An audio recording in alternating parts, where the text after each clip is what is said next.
Froggy's Halloween by Jonathan London.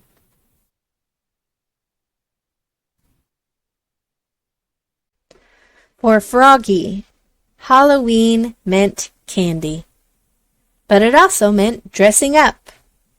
And he wondered, what should I be for Halloween?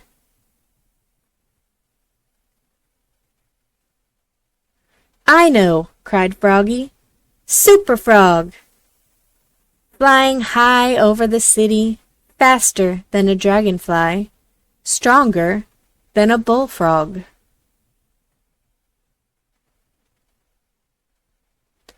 No, something spooky. I know, cried Froggy. Ghost Frog. He poked 2 holes in his mother's best white sheet and draped it over his head.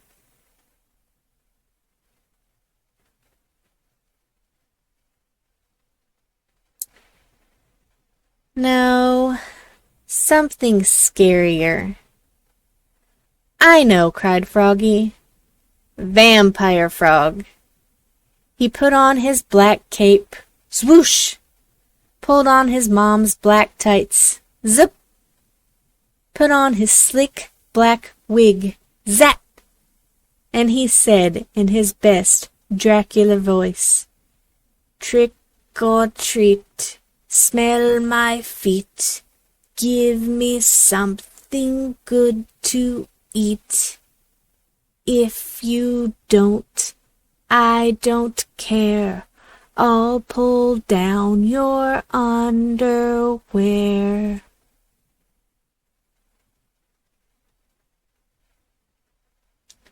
Froggy, called his mother. What? Halloween's not till next week. You're supposed to be doing your homework, dear. I'm Count Frogula, said Froggy. Vampire frogs don't do homework. Froggy's mother laughed. Vampires have fangs, she said. You're a toothless wonder. Oops, cried Froggy, covering his mouth. So all week at school, Froggy wondered, what should I be for Halloween? A football player? A cowboy? A zombie? Froggy, cried his teacher, Miss Witherspoon. What? Kindly keep your mind on your work, dear.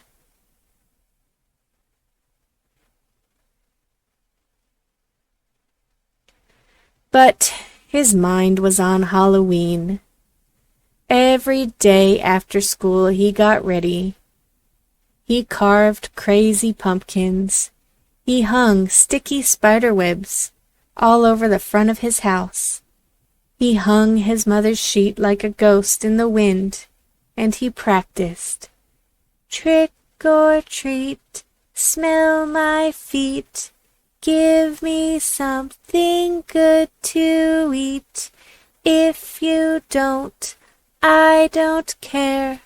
I'll pull down your underwear. At last, it was the night before Halloween, and all through the house there were creaking sounds and scratching sounds. Froggy was scared. He shivered in bed and imagined ghosts and goblins and werewolves and witches. Witches! Zap! I know, cried Froggy. I'll be the Frog Prince for Halloween.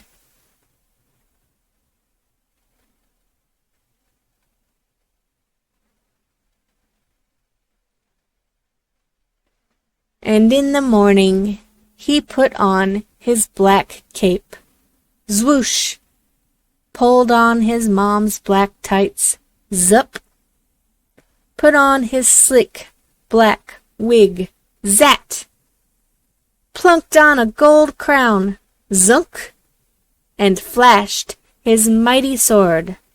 Ta-da!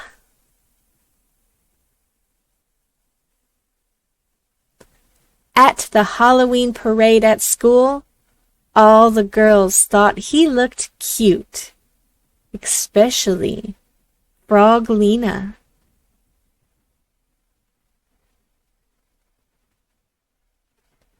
And that night, when the dark crept in, and all the ghosts and goblins crept out to trick-or-treat, boo!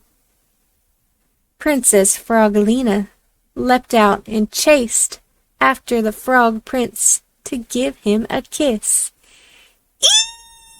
"Eek!" cried Froggy. He was never more scared in his life.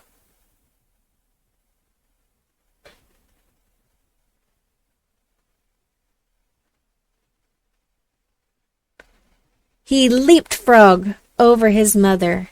He leapfrogged over his father. He leapfrogged over his friend Max and flopped up Max's steps. Flop, flop, splat! He tripped on the porch. And Froglina fell on top of him.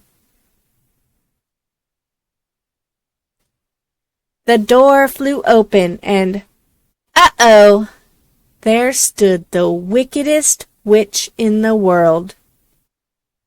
"Trick or treat," squeaked Froggy, looking more red in the face than green.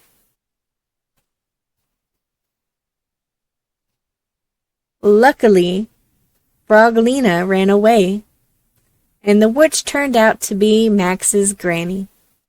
And that Halloween, Froggy got tons of candy, but his sword had torn a hole in his candy bag, and by the time he got home, his candy was all gone. "Oh no!" cried Froggy.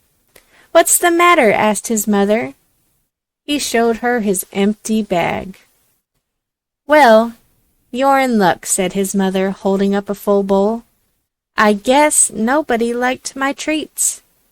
And what do you think she gave him? Chocolate covered flies.